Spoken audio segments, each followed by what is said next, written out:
So இந்த கெட்ட நாற்றம் ஏன் நம்ம வாயில உற்பத்தி ஆகுது, ஏன் வருதுங்கிறதும் நமக்கு தெரிய மாட்டேங்குது. சோ ஒண்ணு, உங்க வாய் பகுதியில, உங்க குடல் பகுதியில, உங்க வயிற்று பகுதியில நிறைய கழிவுகள் தேங்கி இருக்கு அப்படின்னா கண்டிப்பா இந்த வாய் துர்நாற்றம் அப்படிங்கிறது இருக்கும். இப்ப நிறைய பேருக்கு இன்டைஜஷன், சாப்பிட்டோன்னே செரிக்கவே மாட்டேங்குது, என்ன சாப்பிட்டாலும் வயிறு தும்முனே இருக்கு அப்படிங்கிறவங்களுக்கு அவங்க சாப்பிட்ட உணவு சரியா செரிமானிக்கப்படாம அது குடல்ல நல்லபடியா உறிஞ்சப்படாம, சோ இன்டைஜஷன் as well as நம்ம சாப்பிட்டதை வந்து சரியா அப்சார்ப்ஷன் நடக்கல அப்படிங்கும் பொழுது சாப்பிட்ட உணவு குடல்ல வந்து அப்படியே வந்து புளிச்சு செரிமானம் ஆகாம அதுல இருந்து ஒரு பேட் ஓடர், ஒரு ஸ்மெல் வந்து வெளிவரும். அந்த ஸ்மெல் வாய் வழியா நமக்கு தெரிய வரும்.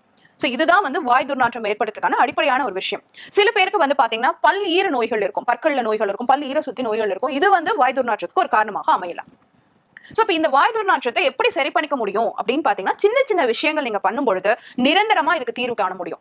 கண்டிப்பா உங்க டைஜஷன் பிரச்சனையை மட்டும் நீங்க சரி பண்ணிட்டீங்க, உங்க குடல் ஆரோக்கியத்தை நீங்க சீர்படுத்திக்கிட்டீங்க, நீங்க அதை அதிகரிச்சுக்கிட்டீங்க அப்படின்னு சொன்னாலே உங்க வாய் துர்நாற்றம் இருக்கிற இடம் தெரியாம போயிடும்.